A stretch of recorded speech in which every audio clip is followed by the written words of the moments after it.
The moment Esther Mercer saw the man in the back corner of the auction hall pull out a pair of spectacles and actually begin reading the fine print on the posted terms, she forgot entirely that she was supposed to be crying. She had been crying for most of the morning, quietly, the way women in Caldwell, Kansas learned to cry in 1882 with their jaws set, and their eyes dry enough to pass inspection but their hearts hollowed out like old fence posts. She had stood on the steps of the Mercer family ranch at dawn and watched two of her father's oldest hands load the last of the good horses into a county wagon, and she had not made a sound. She had ridden into town on a mule borrowed from the Hendersons next door, because every horse she'd ever loved was already gone, and she had walked into the Caldwell Municipal Auction House with her chin up and her black mourning dress already beginning to collect the red Kansas dust that never let a person forget where they stood. The auction was for the Mercer land, all 47 acres of it. Esther was 24 years old, the only child of Thomas Mercer, who had died of a lung fever 6 weeks prior without leaving anything behind but debt, a reputation for stubbornness, and the land itself, land that was now being sold to satisfy a lien held by the First Territorial Bank of Wichita. She had known it was coming. She had sat with the bank's attorney, a thin-nosed man named Alcott who smelled of tobacco and indifference, and she had been told with great efficiency that the debt was not negotiable, the timeline was not flexible, and the outcome was not in question.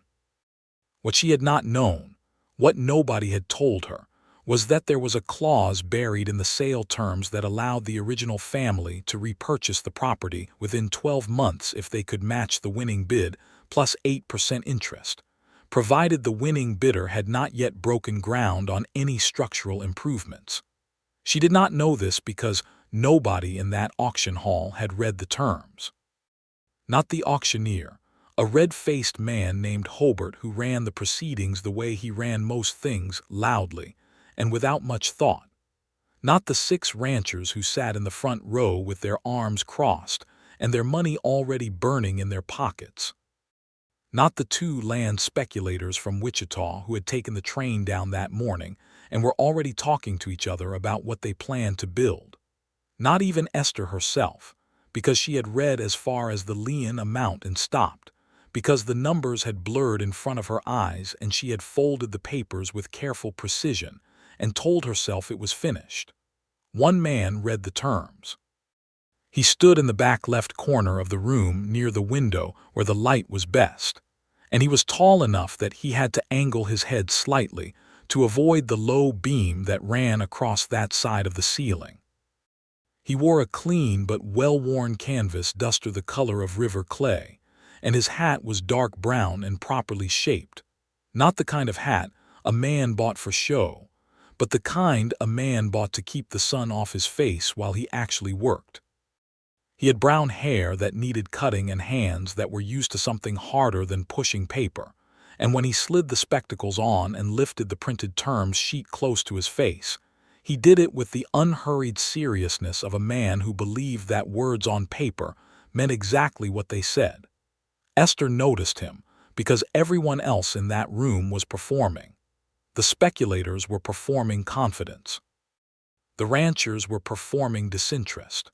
Hobart the auctioneer was performing authority, but this man in the back corner was not performing anything at all. He was simply reading. And in a room full of people who were pretending, a man who was simply paying attention was the most remarkable thing in it. She watched him for perhaps 2 full minutes, which was long enough for him to reach what must have been the repurchase clause, because she saw his eyes slow down and then stop, and then she saw him read it again from the beginning, his lips not moving but his finger tracing the line as if he wanted to be certain he had understood. Then he folded the term sheet with the same care she had used when she had folded hers in despair, and he tucked it into his inside breast pocket, and he looked up. He looked directly at her. It was not the look of a man who had been caught staring at a woman. It was the look of a man who had just understood something and was trying to find the person that understanding mattered most to. His eyes were a dark and steady gray, and when they found her face, they stayed there for exactly 1 second, long enough for her to read in them that he had read what she had not, and that he knew she did not know, and that something about this situation had shifted in a way she could not yet name. Then Hobart banged his gavel and called the room to order, and the man in the back corner looked away. His name, she would learn, was Grant Bailey, and he was 31 years old, and he had come to the auction for reasons that had nothing to do with buying land. Grant Bailey had ridden into Caldwell 3 days earlier on a chestnut gelding named Aldous, leading a pack horse loaded with surveying equipment and 2 months' worth of supplies.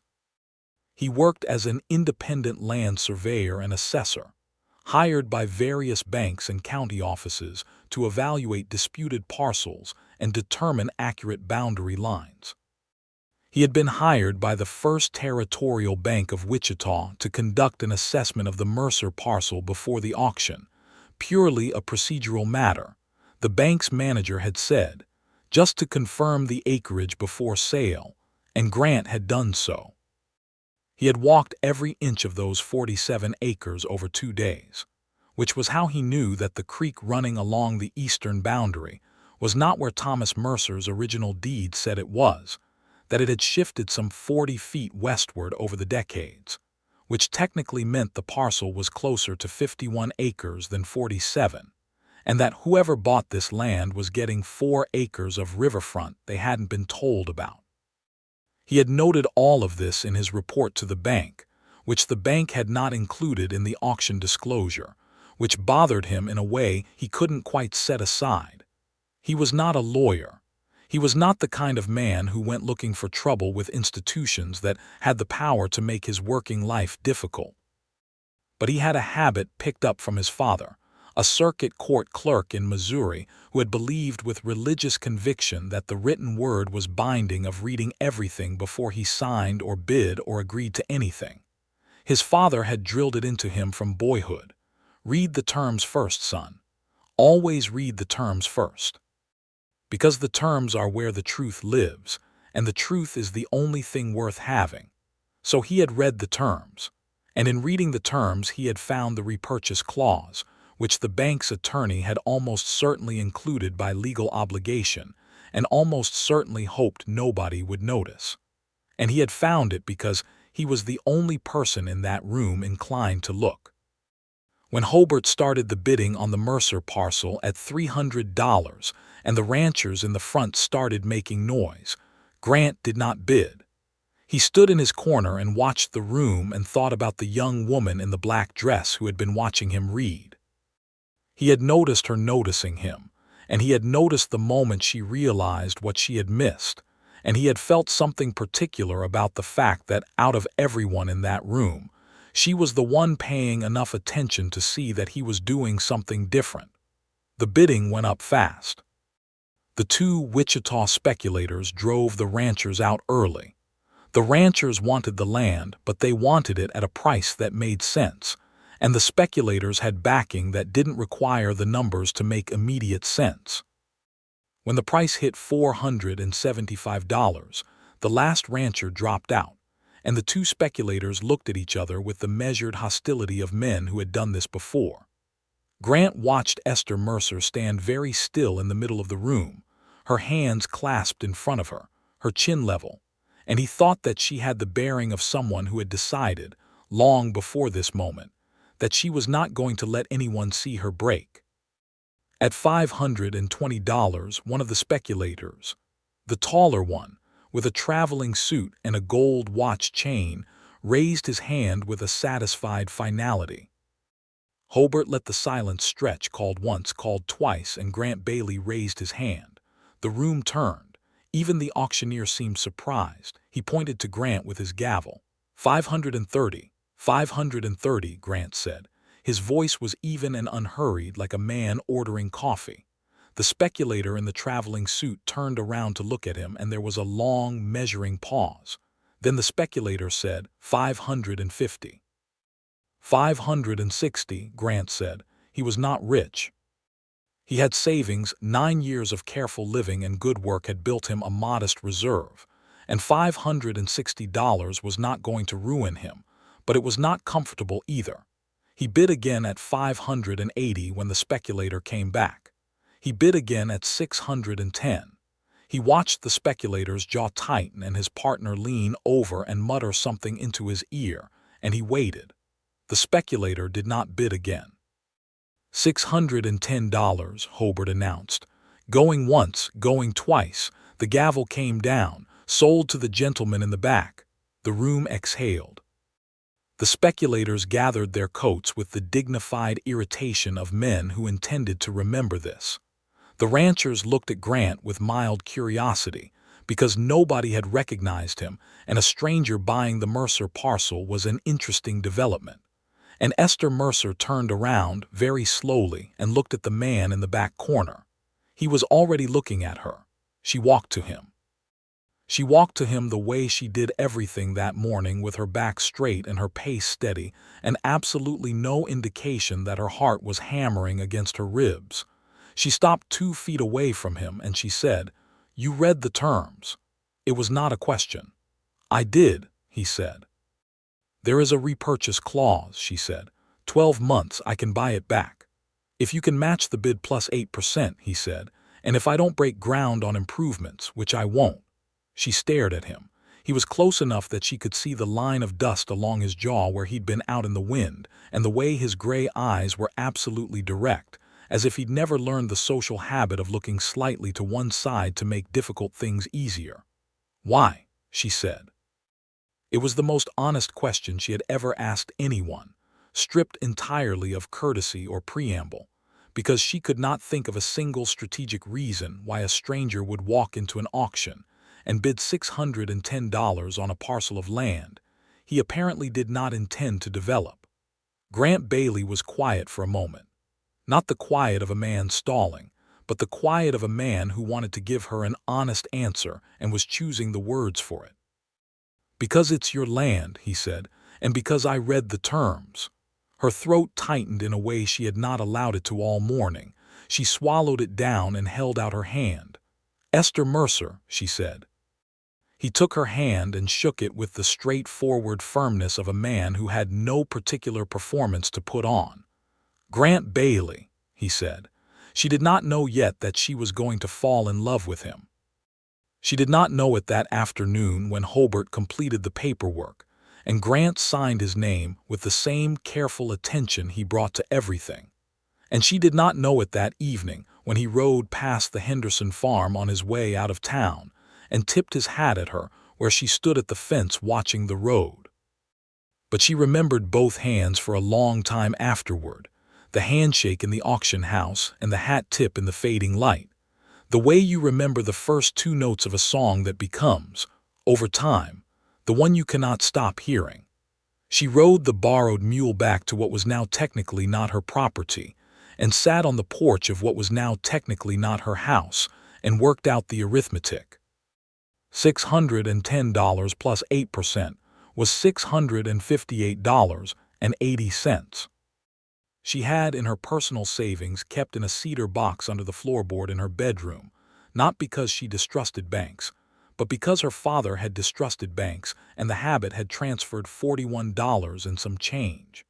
She had her mother's silver brooch, which a jeweler in Wichita had once told her might fetch $15. She had the ability to work, which she had always had, and she had 11 months and about 3 weeks to find the rest of it. She was not a woman who had been taught to be helpless. Her mother, Clara Mercer, had died when Esther was 9, and her father, for all his stubbornness and his tendency to make bad financial decisions with the confidence of a man who believed confidence was the same as competence, had raised her to ride and to mend fence and to read a bill of sale and to negotiate with the feed merchant the same as any of his hands. She could cook, she could sew, she could teach if she had to, and she had once, at the age of 17, talked a horse trader out of a bad deal by quoting him chapter and verse from the relevant section of the county livestock statutes, until he got tired and gave her father a fair price just to make her stop. She was not helpless. But $658.80 was a very large number. She thought about the man named Grant Bailey, and she thought about the way he had said the words "it's your land" as if they were obvious, as if the explanation for why he'd done what he'd done was so simple it barely needed saying. She went to bed and did not sleep very well, and in the morning she made a list. The first thing on the list was to find Grant Bailey and ask him to let her work the land, her land, as a tenant while she saved the money. This was the only practical thing she could think of that would let her stay in the house and build her savings simultaneously, because room and board elsewhere in Caldwell would eat up whatever she earned. The second thing on the list was to find work. Mrs. Aldrich ran a millinery shop on the main street and had been trying to hire a seamstress for 2 months. Esther could sew well enough, and Mrs. Aldrich was known to pay fairly. The Caldwell school had a teacher, but the schoolteacher's assistant position had been empty since spring. The third thing on the list was to not think too much about the way Grant Bailey's eyes had been so steady and so direct, because that particular line of thinking was not going to help her save $658.80. She found Grant Bailey at the surveyor's camp. He had set up in a copse of cottonwood trees about a quarter-mile east of town, on land he apparently had the right to use, because it belonged to a county road commission that let him stay in exchange for some work marking boundaries along the creek road. His camp was neat in the way of a man who had been living outdoors for a long time and had made peace with it. The tent properly staked, the cooking gear stacked, the horses picketed where the grass was best. He was working at a portable folding table covered in maps when she arrived, and he looked up without the surprise that most men would have shown at a woman riding up to their camp unannounced. "Miss Mercer," he said, and there was something warm in the way he said her name, as if he had been thinking about it. "I have a proposal," she said, dismounting the mule with the practiced efficiency of someone who did not find the animal either charming or convenient. "A business proposition." "All right," he said, setting down his pencil and giving her his full attention. She laid it out plainly. She would work the land, the kitchen garden was already planted and would need tending. There were fence lines that needed maintenance to keep the value up, and she was capable of doing the work herself. She would pay him a monthly tenancy of $2, which was what the land was worth for residential use without the grazing rights. In exchange, she would have the right to live in the house and work the property for the 11 months and 3 weeks remaining on the repurchase window. He listened without interrupting, which was a thing she immediately appreciated because her father had been constitutionally incapable of listening to the end of a sentence. When she finished, he said, "The tenancy is fair. I don't need it, but I'll take it because you'll feel better about the arrangement if it's formal." She blinked at him. "That is an unusually direct way to agree to something." "It's faster," he said, "and it's honest. You'll need the $2 more than I will, and I know it and you know it, so we might as well say so." Esther Mercer, who was not accustomed to men saying plainly what they knew she already knew, felt something move in her chest that she told herself sternly was relief at the practical resolution of a practical problem. "I'll have a formal agreement drawn up," she said. "I'll read it before I sign it," he said, and the corner of his mouth moved very slightly. She rode back to town with a contract to draft and the distinct and inconvenient awareness that Grant Bailey was the most interesting man she had encountered in a long time. The weeks that followed were full. Esther took the position as seamstress at Mrs. Aldrich's millinery shop 3 days a week and spent the other days working the land, keeping the kitchen garden growing, mending the fence line along the north boundary where 3 posts had gone soft, and cataloging the property's state so she would have a clear record of improvements when the 12 months were done. She was methodical and thorough, and she worked herself hard enough most evenings that she fell asleep quickly, which kept the arithmetic from running through her head in the dark. Grant remained at his camp for 2 more weeks completing his survey work along the creek road, and during those 2 weeks, he rode past the Mercer property every day on his way to and from the survey site. On the 3rd day he stopped and helped her reset one of the bad fence posts without being asked, because he could see from the road that the post driver she was using was the wrong size for the hole.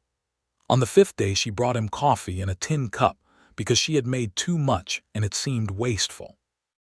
On the 8th day they sat together on the fence rail after the work was done and talked for the first time about something other than the property.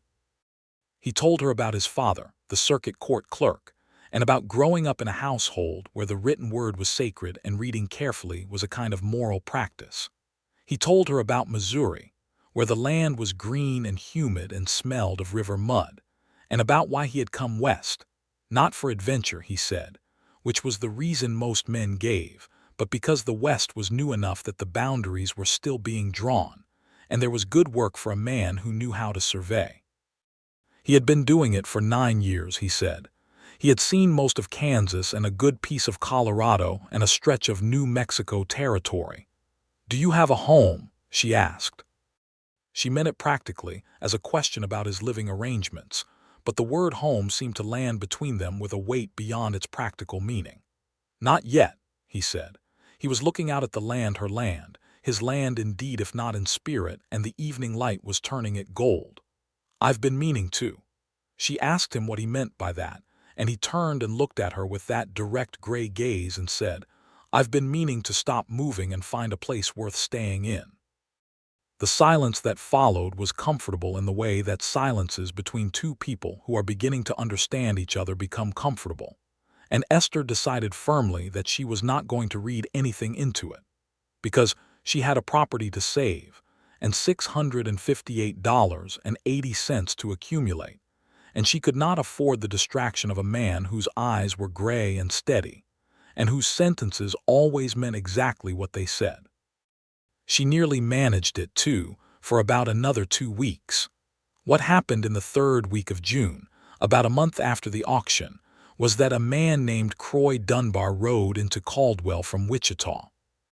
Croy Dunbar was the business associate of the taller speculator who had lost the auction, and he was not a pleasant man. He was the kind of man who believed that what he wanted was a reasonable thing to want regardless of what any piece of paper said, and he had come to Caldwell with a specific purpose, which was to make Grant Bailey an offer to resell the Mercer parcel. Grant was at the camp when Dunbar found him, and Esther was not there, but the Henderson boy who had been earning a nickel a week carrying messages for the survey office heard the whole conversation and told Esther about it that evening with the enthusiastic and imprecise accuracy of a 14-year-old boy who loved dramatic situations. What she gathered from the account was that Dunbar had offered Grant $800 for the property, nearly $200 more than he had paid, and that Grant had declined, and that Dunbar had expressed his displeasure in terms that the Henderson boy declined to repeat in Esther's presence, but that apparently involved a considerable volume of profanity. And that Grant had said calmly that the property was not for sale and that Dunbar should take the matter up with him if he had a genuine legal question, but that if he returned to make the same offer again, the conversation would go differently. Esther rode to the camp that evening. The sun was going down in red streaks over the flat horizon, and the cottonwoods were loud with birds settling in for the night. And Grant was at his table again, but he was not working. He was sitting with a cup of coffee and watching the darkening sky the way a man sits when he has had a day that required thinking through. He looked at her when she arrived and he said, "I expect young Henderson told you about Dunbar." "He told me," she said. She tied the mule and sat down on the camp stool he indicated without ceremony. "That was $800. Grant, that was a considerable profit." "It was," he agreed. "You didn't take it." "No." She looked at him for a long moment. The birds in the cottonwoods were settling down. A night hawk made its strange buzzing call overhead. "I need to understand," she said. "I'm not ungrateful. I am profoundly grateful. But I need to understand why you keep choosing the harder thing when the easier thing would benefit you considerably more." Grant Bailey set his coffee cup down on the table and turned to face her fully, and he said, "Because the easier thing isn't right." Because that clause in the terms says you have the right to buy that land back, and taking Dunbar's money would make that impossible, and it would make something possible that I don't want to be responsible for making possible." "What do you mean?" she said. "Dunbar's partner wants to build on that land," Grant said. "I surveyed it. I know what's on it and what's under it and what that creek in the east boundary means for water rights in this county. If Dunbar's people get control of it, they will file for the water rights within the month, and every small farm along that creek for 6 miles north and south will have to negotiate with them to water their stock, including the Hendersons, including the Pryor family, including every family out that way that's been working that land for 20 years. Esther went very still. She had known something of this. Her father had argued about creek access with neighbors on both sides for years, but always in the neighborly way, trading access and goodwill back and forth according to need and season. She had not understood the legal dimension of it. "You worked all of this out," she said, "in your survey." "It's what I'm paid to do," he said. "Read the land the way I read terms, carefully." She was quiet for a long time. The dark was coming on fully now, and the first stars were appearing over the flat line of the horizon. She thought about all the things this man had done since walking into the back corner of the Caldwell Municipal Auction House with a pair of spectacles and an unusual commitment to understanding what he was agreeing to. She thought about the fence post and the coffee and the $800 he had turned away. "Grant," she said. He looked at her. "Thank you," she said. "Not the kind of thank you that covers a favor. The kind that means you've done something that matters and I want you to know that I know it." Something shifted in his expression, not softened exactly, because it was not hard to begin with, but opened, the way a window opens onto a view that has been there all along. "You would have done the same," he said, "if you'd been the one who read the terms." "I should have read the terms," she said. "You were grieving," he said.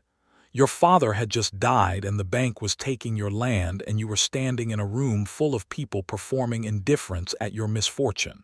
The fact that you made it to the auction at all says something considerable about you."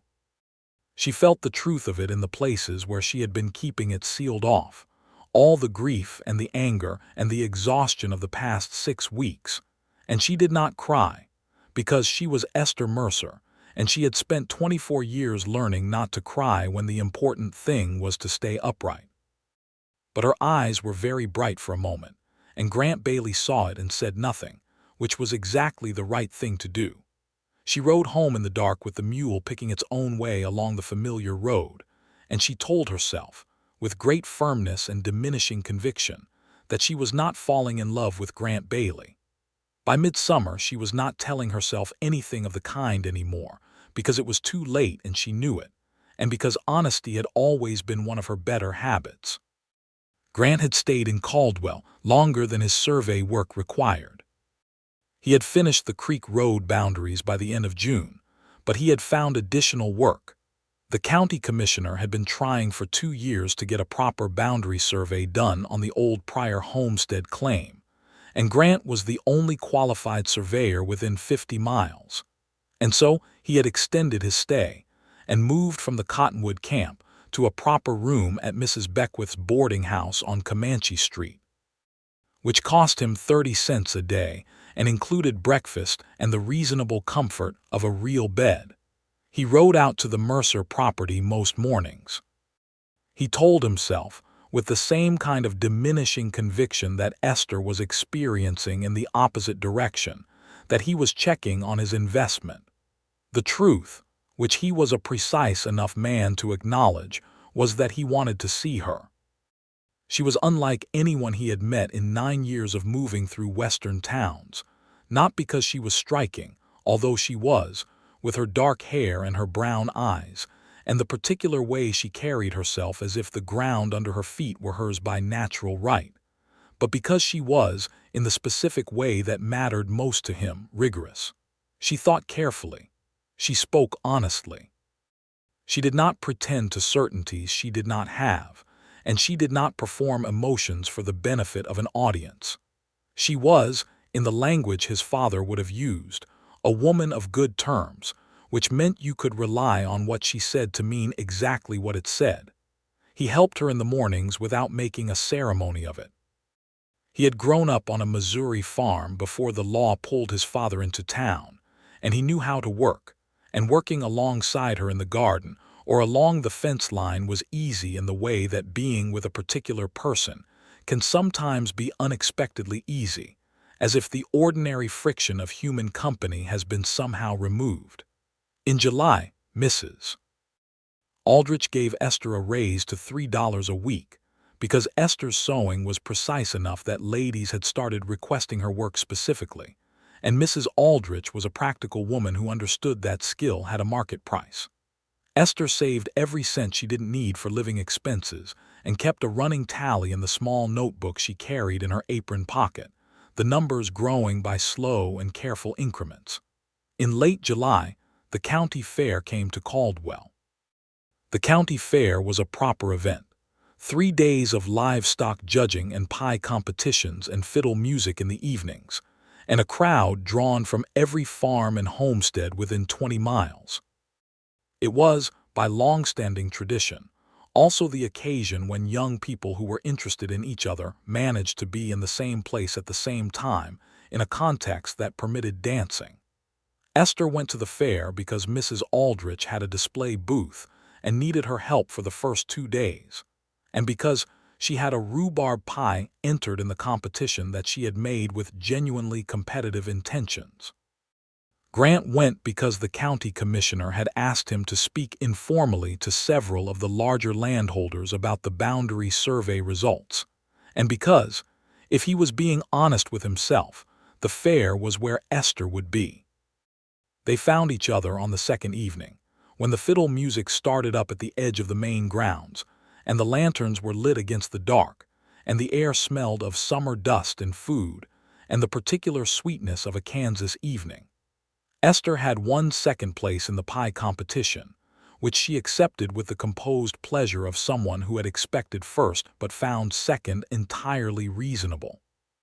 Grant had spoken to 3 landholders and learned that the prior boundary dispute was more complicated than he had thought, and he was carrying this complication in his mind when he saw Esther at the edge of the dancing area, watching the fiddler with a small private expression that he recognized as enjoyment she was not quite letting herself fully feel.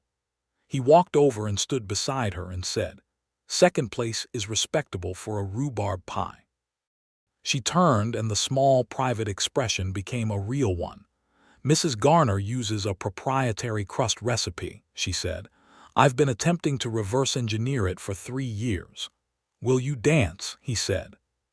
She looked at him, and something in his expression or his tone must have told her that this was not a social formality, that he was asking her the way he asked everything, directly and with real meaning, because she said, "Yes," without the hesitation of a woman deciding whether dancing was prudent.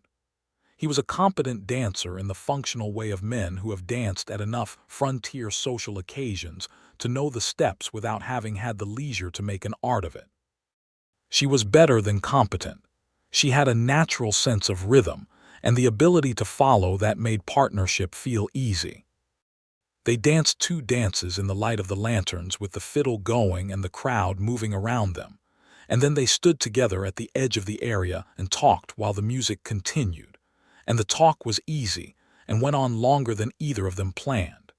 He told her about a survey he had done in Colorado the previous year, high country work on a disputed mining claim, and about the way the mountains looked in the early morning with the light coming over them. She told him about her mother, Clara, who had died when she was 9 and who she remembered best in fragments: the smell of her hair, the sound of her laugh, the way she used to read aloud in the evenings from whatever book she had borrowed from the lending library in town. "She sounds like someone who loved words," Grant said. "She did," Esther said. "My father loved the land. She loved what could be written about it. I think I got something from both of them." "I think so too," he said quietly. She looked at him, and he was looking at her with that gray steadiness, and the fiddle was playing something slow and sweet, and Esther Mercer, who was practical and careful and did not make decisions without weighing them, made a decision. She said, "Grant, I should tell you something." "All right," he said. "I think about you," she said. "Not about the property or the repurchase clause or the business arrangement. About you. And I think I have been trying very hard not to, because I have a great deal to accomplish in the next 11 months, and because I don't know your intentions, and because I'm not the kind of woman who allows herself to be carried away by what she feels when what she feels might not be." "Esther," he said. She stopped. "I think about you too," he said. "Every morning when I ride out there. Every time you talk about something you actually care about, which is most of the time. I have been trying to be careful about it because you have enough happening without a complication, and because I didn't want to say something until I was certain. And now," she said. "I'm certain," he said. The fiddle played. The lantern swayed. Around them the county fair went on with its cheerful indifference to the two of them standing at its edge, and Esther felt something open up in her chest that she had been keeping carefully closed since the morning she had stood on the porch of her father's house and watched the horses go. "All right," she said. "All right," he agreed and smiled, and it changed his whole face. They did not rush. They were both people who understood that real things did not need to be hurried, that the best agreements were the ones carefully considered. But they stopped pretending they were not what they were to each other, and the difference this made was considerable. He came to the property every morning and sometimes in the evenings, and they worked together and talked together, and on Sunday afternoons. The one day she did not work at Mrs. Aldrich's, they rode out together on the far boundaries of the property where the creek ran silver between its banks. He taught her to read a survey line the way he read one, showed her how the landmarks corresponded to the deed descriptions, and she taught him to identify the plants in her kitchen garden, and explained what each one needed, and both of them understood that they were doing the same thing, learning the geography of each other. He kissed her for the first time in early August, on a Sunday afternoon at the creek, after a conversation about whether the eastern boundary marker was the original one or a replacement that had been moved at some point in the past 20 years. The conversation had been interesting, and the conclusion had been inconclusive, and she had been laughing at something he said about the reliability of ancient fence posts as legal monuments, and he had looked at her laughing in the afternoon light and simply kissed her, with the same directness he brought to everything, no preamble and no performance. She kissed him back with the same quality of directness, because she was Esther Mercer, and matching his honesty was the only thing that made sense. August became September. The kitchen garden was producing well, and she put up preserves and sold some of the surplus to Mrs.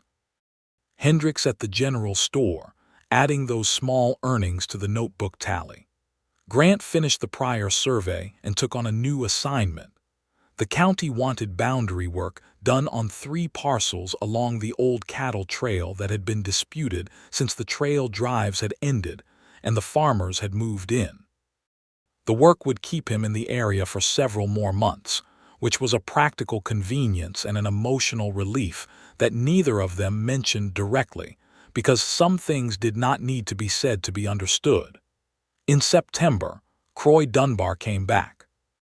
He came back not with an offer this time, but with a lawyer, a narrow-shouldered man named Pitts who carried a leather satchel and spoke in the careful, neutral tone of someone delivering news he knew would not be welcome.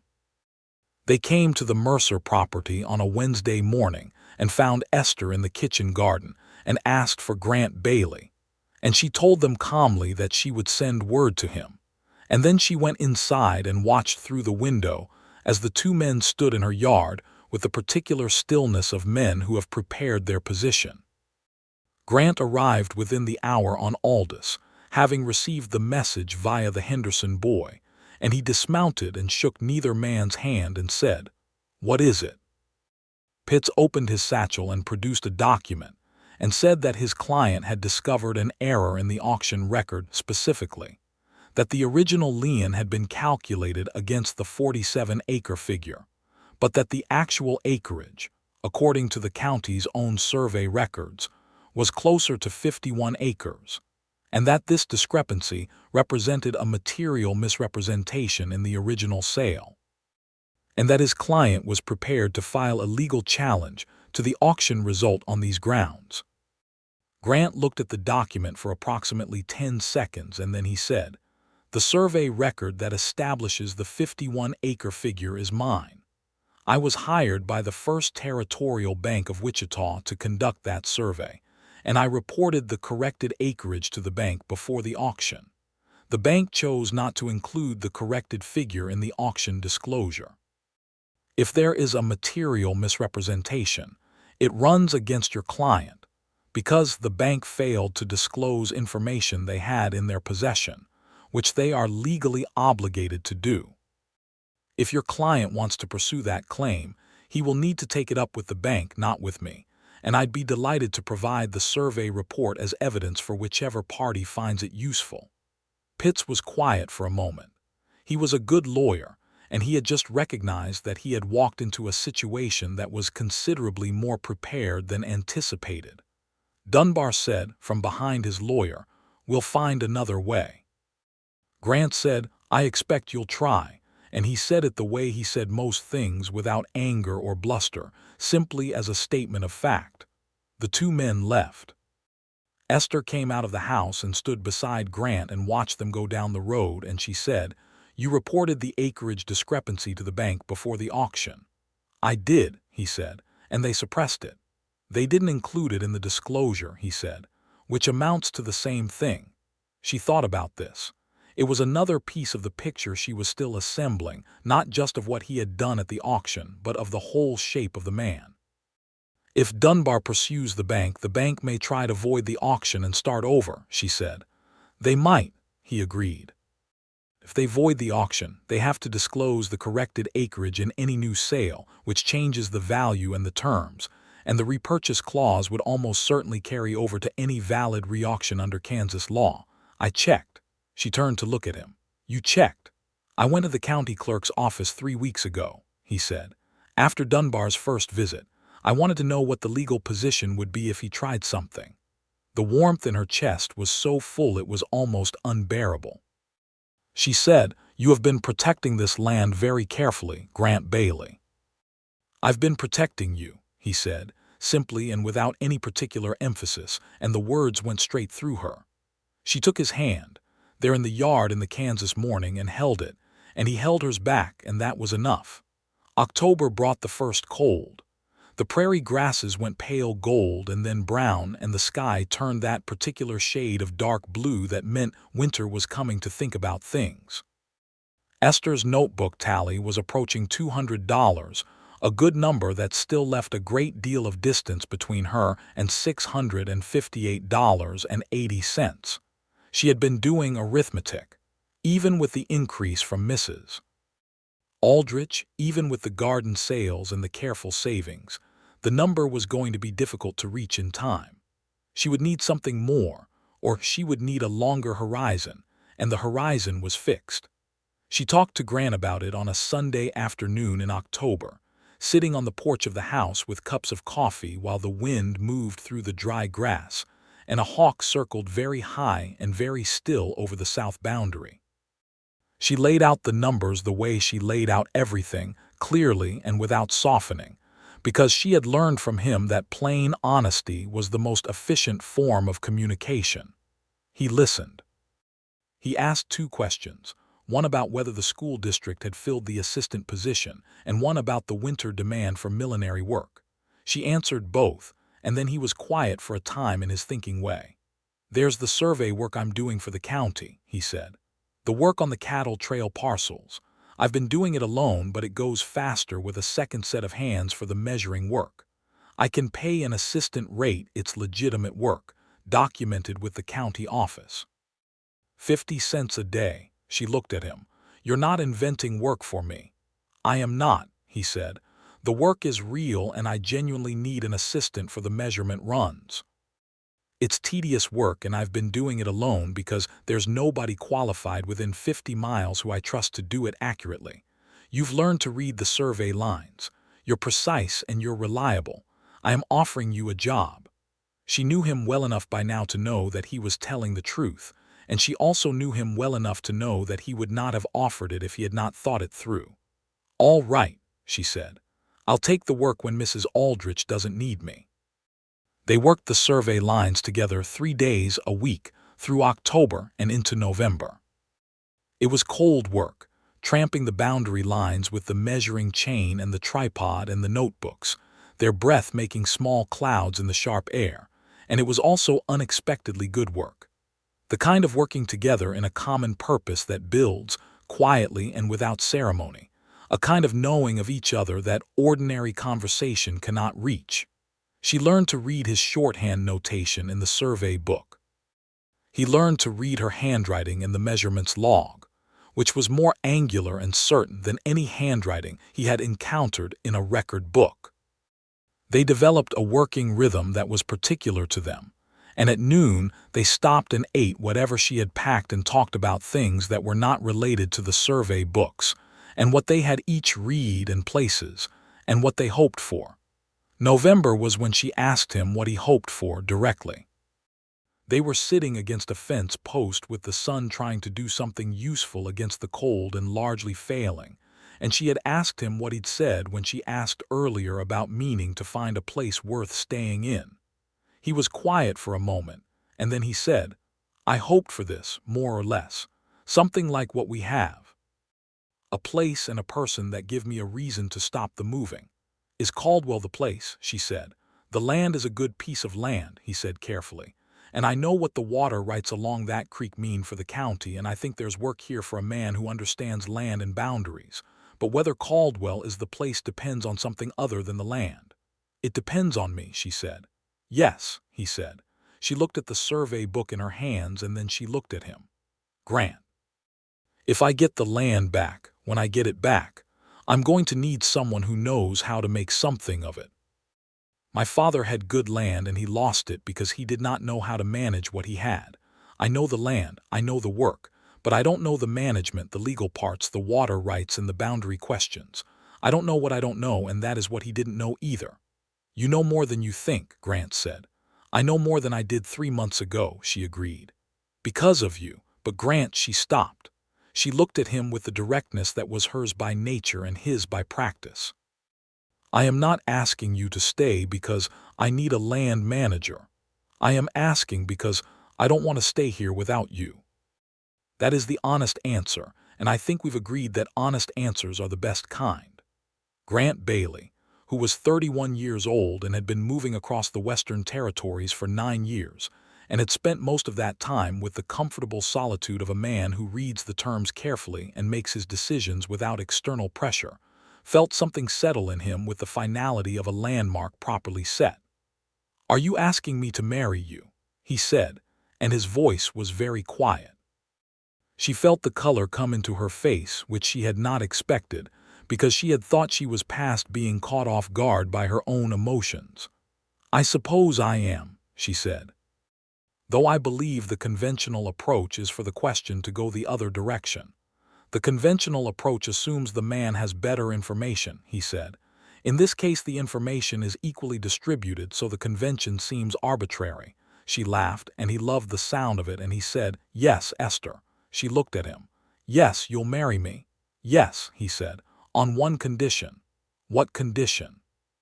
He reached into his coat and produced the term sheet from the auction, the one he had folded and kept in his breast pocket all these months, and he held it out. "That we read all the terms first," he said. "Every one."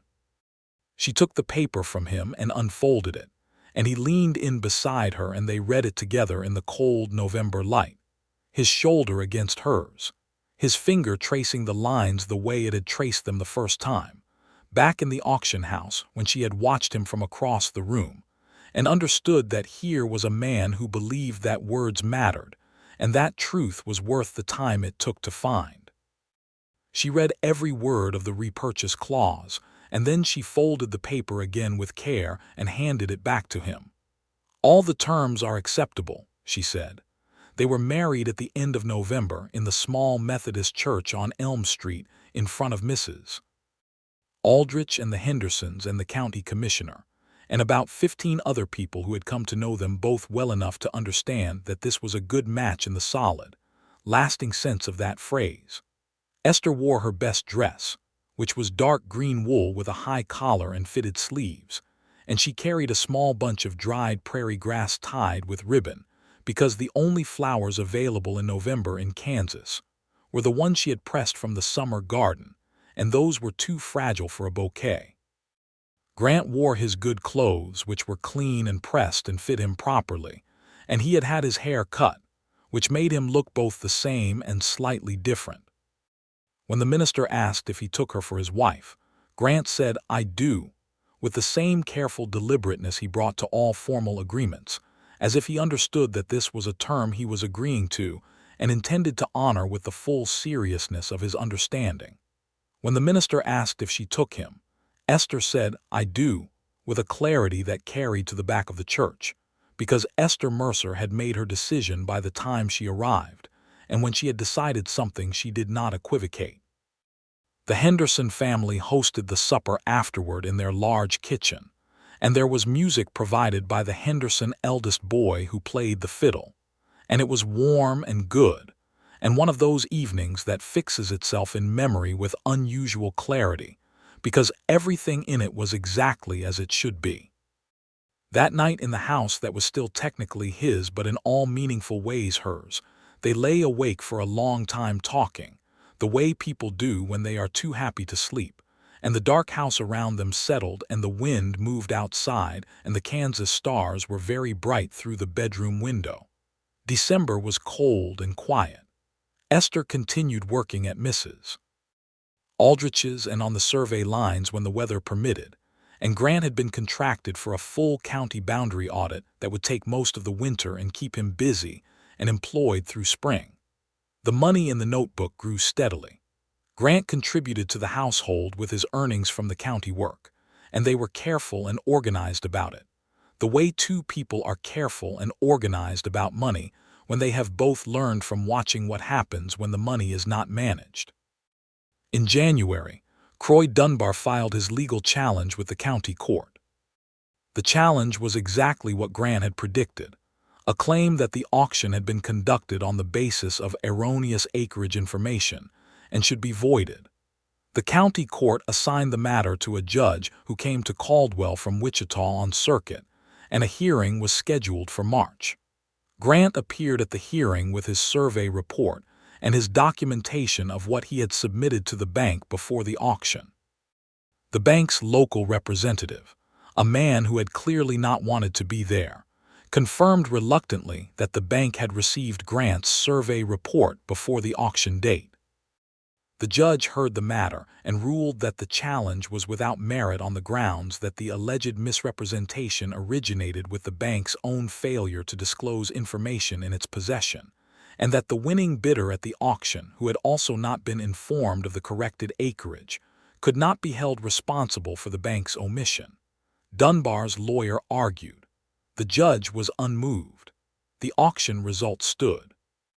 Grant walked out of the courthouse into the bright March afternoon and found Esther waiting on the steps, and he told her the result, and she closed her eyes for a single moment and then opened them and said, "Good," with a completeness that contained everything she felt. They walked back through town together in the March sun, which was beginning to carry real warmth again, the kind of warmth that meant the prairie was going to wake up, and she took his arm and they walked the way people walk when they have been through something difficult together and have come out on the other side of it. Spring came back to the Kansas prairie, the way it always did, fast and lavish, as if apologizing for the winter. The kitchen garden wanted planting, and the fence line wanted checking after the frost heaves, and the creek on the eastern boundary was running high with snowmelt, and the banks were lush with new grass. Esther moved through the work of the property with a renewed energy that Grant recognized as the energy of a person who can finally see the whole shape of what they are working toward. The notebook tally by the end of May had reached $480. They were close. They could see it clearly now. The distance between where they were and where they needed to be was a matter of months, not years, and the thing that had seemed impossible in the first raw days after the auction had become a matter of arithmetic and time. In June, a year after the story had started, something happened that Grant had not quite anticipated.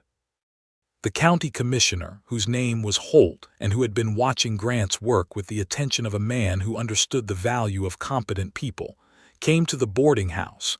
Though Grant and Esther were long past the boarding house, living on the property in the house that was becoming, with each month, more genuinely their home, and made Grant an offer. The county wanted a permanent land assessor. The position was formal, salaried, with an office in the courthouse and responsibility for all boundary disputes and land evaluation in the county. The salary was $90 a year, which was considerably more reliable than piecework surveying, and included access to county resources including the record room and the drafting office. Grant talked to Esther about it that evening. He laid out the offer the way he laid out everything, clearly and without editorializing, and she listened and said, "What do you want to do?" "I want to take it," he said. "It would mean being fixed in one place, which I said I wanted. It would mean this is where I'm staying." He looked at her. "It would mean this is home." "Yes," she said, "that's what it would mean." "Then I want to take it," he said. He accepted the position the next day. The 12 months of the repurchase window ended on the 2nd of July, 1883. The preceding weeks had been a quiet kind of building intensity. The notebook tally had crossed the necessary threshold in mid-June, reaching $670, which was more than enough to cover the purchase price plus the 8% and leave a small reserve for the legal costs of the transfer. On the 1st of July, the day before the window closed, Esther and Grant went together to the First Territorial Bank's local office, where the bank manager, a different man from the one who had overseen the original auction, the previous one having been reassigned to Wichita following some internal matter that nobody in Caldwell was fully informed about, received them with the careful cordiality of an institution that had recently lost a court case, and was aware that the people sitting across from it were meticulous about documentation. Esther placed $658.80 on the desk in banknotes and coin, counted out precisely, and accompanied by a written receipt she had prepared herself in triplicate. Grant placed the signed repurchase agreement beside it, along with a copy of the original auction terms with the relevant clause marked in pencil, and a letter from the county clerk confirming the property title was clear of any challenge. The bank manager reviewed everything with the unhurried care of a man who has been told to find nothing wrong with it and is honestly trying. He found nothing wrong with it. He signed the transfer documents. The bank notary sealed them. The county clerk's copy was dispatched by messenger. On the 2nd day of July, 1883, Esther Bailey, formerly Esther Mercer, owned 47 acres of Caldwell, Kansas outright, with the creek boundary still 4 feet further west than the original deed recorded, which Grant had already noted in the new survey record he had filed with the county office, making the actual deeded acreage 51 acres, and representing, in the official estimate, a modestly improved property value. They rode home in the afternoon, the two of them on horses, Aldous and a bay mare named Comfort that Esther had purchased from the Hendersons in spring when she had enough saved to make the horse trade sensible. And when they rode up to the house and she dismounted and stood looking at the property in the July afternoon light, she felt the ground under her feet the way she had always wanted to feel it. Hers. Not because someone had given it to her or because circumstance had left it to her, but because she had worked for it and chosen it and held on to it when the easier thing would have been to let go. Grant came to stand beside her. He did not say anything because he understood, as he usually did, that the moment did not need words from him. He simply stood there close enough that their arms were touching and looked at the land with her. After a long time she said, "My father loved this land." "I know," he said. "He would have lost it regardless eventually," she said. "The way he managed things, he would have found another way to lose it." "Probably," Grant said honestly. "But it's still his land," she said. "And his father's before that. There's something in the ground here that I want to keep." "Then we'll keep it," he said. She turned to look at him. The afternoon sun was behind him and his gray eyes were warm, and she thought, not for the first time, that the most remarkable thing about Grant Bailey was not his habit of reading the terms before he bid, though that habit had, in a very literal sense, saved everything. The most remarkable thing was that he had come to that auction for reasons of his own, and had come away with something neither of them had planned, and he had held all of it, the land and the terms and the water rights and the legal challenges and the long months of careful work. With the same steady hands he had used to trace the words on that term sheet in the back corner of the Caldwell Municipal Auction House 1 year ago. She kissed him in the yard in the July sun, with the horses cropping the grass nearby and the big sky open over them, and he kissed her back the way he always did, as if this were a term he had read carefully and agreed to fully and did not intend to take back. The summer passed into the quiet rhythms of a life that was, for the first time in Esther's memory, genuinely whole. Grant worked at the county assessor's office 3 days a week and spent the rest of his time on the property, and the two of them began to make real improvements. A new proper barn to replace the leaning structure her father had always meant to rebuild, a second chicken coop, a larger kitchen garden that would let them sell produce commercially in the fall. The work was satisfying in the way that work on your own land is satisfying, which is a satisfaction that cannot be substituted by any other kind. In September, Esther discovered she was expecting a child. She told Grant in the morning in the kitchen over coffee, which was their time of day, unhurried and quiet, before the work started. She told him plainly as she told him most things, and she watched his face. He went very still for a moment. Then he set his coffee cup down very carefully and looked at her, and what was in his face was something she had no name for exactly, not joy exactly, though it was that, and not wonder exactly, though it was that too. It was the expression of a man who has just understood something that he had not quite believed was real until this moment. When, he said, April, I think, she said, or March, Mrs. Whitmore will know better.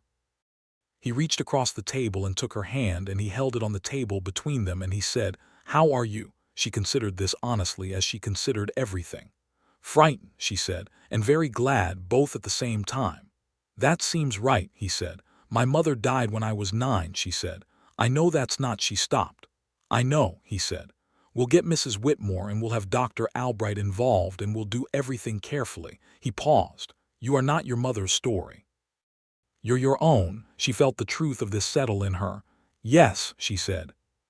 He did not let go of her hand for a long time, and neither did she, and the morning light came through the kitchen window, and the coffee cooled in their cups, and they sat together in the particular peace of two people who have said what needed saying and find the saying sufficient. The pregnancy was, by the standards of the time and place, smooth. Esther continued to work at Mrs. Aldrich's through November, and then rested at the property through the winter months, and Grant was the kind of man who worried in the practical way, by ensuring that everything that could be prepared was prepared, and that every source of help and medical knowledge available within 20 miles of Caldwell was identified and accessible. The child was born in March 1884, on a cold, bright morning that arrived after a night of hard wind that had made them both pray the roof was sound.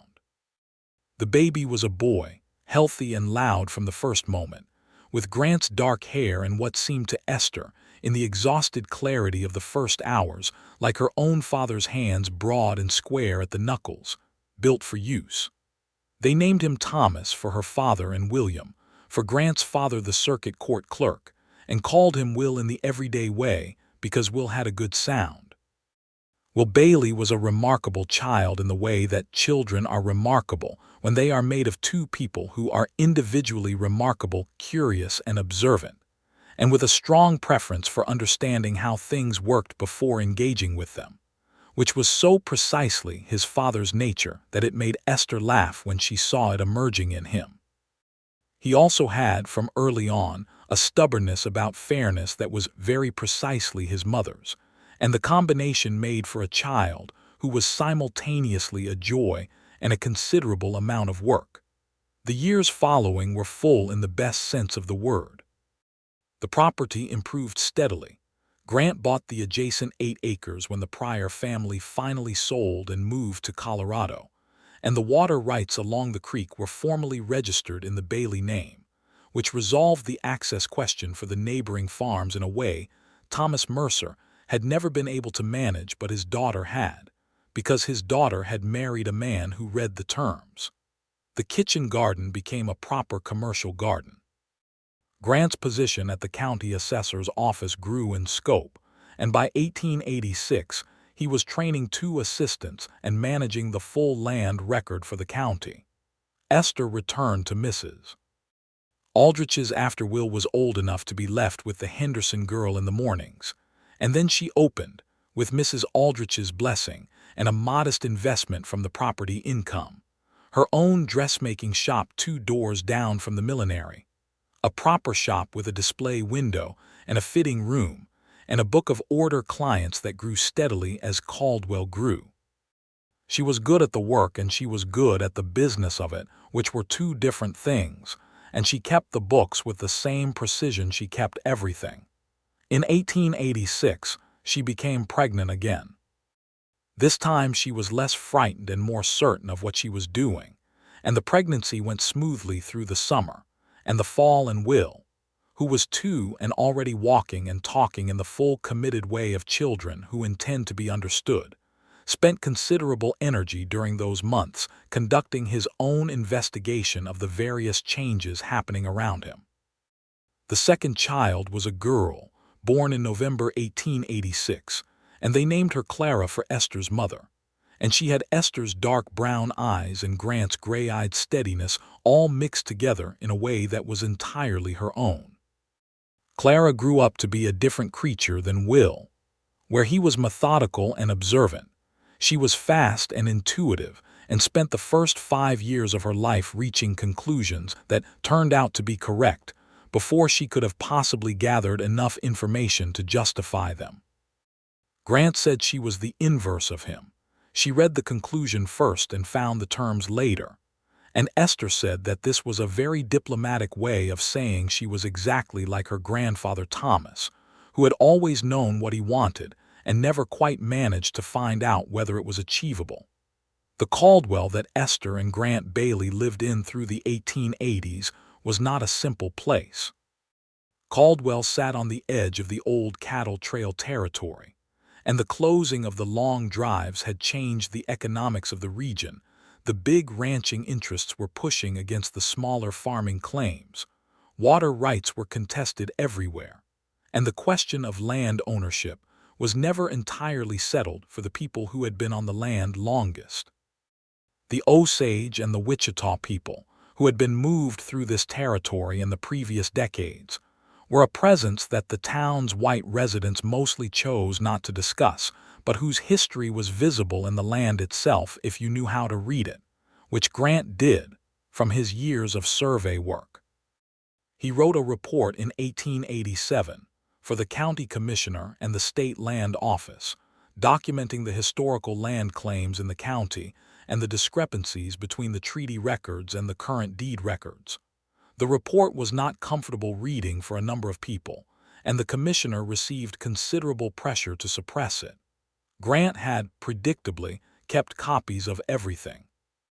The report was not fully acted upon, and Grant did not pretend that it would be, because he was a practical man and he understood what the institutions of 1887 Kansas were and were not capable of. But the record existed, and he had made it because he believed that the written record was the closest thing to justice that time allowed. Esther read the report when he finished it. She read every word of it, which took the better part of an evening, and when she was done she looked at him and said, "You know they will make things difficult for you." "Probably," he said. "You're going to submit it anyway." "Yes," he said. She nodded. "Then I will be very publicly behind you when it happens." He looked at her with the expression that was particular to him when she said something that confirmed what he already suspected about her, a kind of settled warmth, as if the world was arranged exactly as it should be. "You don't have to do that," he said. "I know I don't have to," she said. "That is precisely why I will." The difficulty that came was real but manageable. Two of Grant's county clients pulled their business. A letter was written to the state land office by persons unnamed, suggesting that Grant's methodology was unreliable. He addressed the methodology question in writing, in the precise and documented way that was his nature, and the state land office found the methodology sound. The clients who had left came back eventually, because in a county that needed good land assessment, there were not many people qualified to do it, and Grant Bailey was, by any honest measure, the best person for the work. By 1889, when Kansas had been a state for nearly 30 years, and the frontier was beginning to look like something more settled, the Bailey property was 59 acres, well managed, with a good barn and a proper house that Grant had added 2 rooms to over the years, and a creek boundary that ran clear and cold and was, in the words of the county water rights record, Bailey family property in perpetuity. Will Bailey was 5 and in school, and had his father's habit of reading instructions before using anything, which made him simultaneously the most careful child in the school and the most deeply annoying to the other children who wanted to play with things immediately. Clara was 2.5 and had recently begun talking at a speed that made everyone around her tired. On a Sunday afternoon in October of 1889, Esther and Grant sat on the porch of their house in the late afternoon, the same porch where she had sat alone in the early days after the auction, and worked out the impossible arithmetic, and watched the light go gold over their land. The kitchen garden was put to bed for winter. The new barn stood solid against the horizon. The cottonwood trees along the creek were bare now, their leaves gone, but the creek still ran and the land was still there and will be there, Grant had once said, long after all of us have given it back to the sky. Will was chasing something in the yard, a grasshopper, possibly, or just the general excitement of a fall afternoon. Clara was asleep inside, having given a full account of all her feelings about the subject of dinner, and then exhausted herself on it. "Grant," Esther said. He said. He was watching Will with the attentive quiet of a man who finds the particular spectacle of his own child engaged with the world endlessly interesting. "Do you remember," she said, "what you said when I asked you why you bid on the land, at the auction?" He looked at her. "I said it was your land," he said, "and because I'd read the terms." "And that was the whole of it," she said. She knew the answer, had known it for years, but she wanted to hear him say it, in the way that you sometimes want to hear a song sung again that you know perfectly well, just for the pleasure of it. He was quiet for a moment, watching the yard, watching Will, watching the light on the grass. Then he said, "No, not the whole of it." "Tell me the rest," she said. "The rest was you," he said. "Standing in the middle of that room in your morning dress with your chin up and your hands clasped and everybody in the room performing something at you and you just standing there, seeing everything, seeing me, when nobody else in the room had noticed I was doing anything different." He paused. "I'd never had someone notice the right thing about me before. I've been moving around for 9 years and people noticed all kinds of things, my work, my report, my methodology, my hat. Nobody noticed that I was reading carefully. Nobody thought it was worth noticing." She looked at him in the fading afternoon light. "It was the most interesting thing in the room," she said. "I know," he said. "That's why I knew when you noticed it that you were someone worth staying for." Esther Mercer Bailey looked at her husband in the golden October light, and she felt the full weight and joy of everything that had come from one auction on a summer morning in 1882. The land and the house and the children and the years of careful, honest work and the great unlooked-for gift of being known completely by another person. And she said, "I'm very glad you read the terms." He smiled, and it was the same smile she had first seen in the cold November field when she had asked him a direct question, and he had given her a direct answer, and it had not aged at all. "Always read the terms," he said. She leaned against him on the porch of their home in the last light of the afternoon, and Will caught whatever he had been chasing and held it up triumphantly for the invisible audience of the yard. and the Kansas sky went from gold to rose to the deep blue of October evening, and the creek ran steady along the eastern boundary of 59 acres of good land, and everything that had needed to be resolved was resolved, and everything that had needed to be found had been found. And the terms of the life they had made together were exactly as they had agreed to them, with all the clauses read, and all the meanings understood, and not a single important word left out.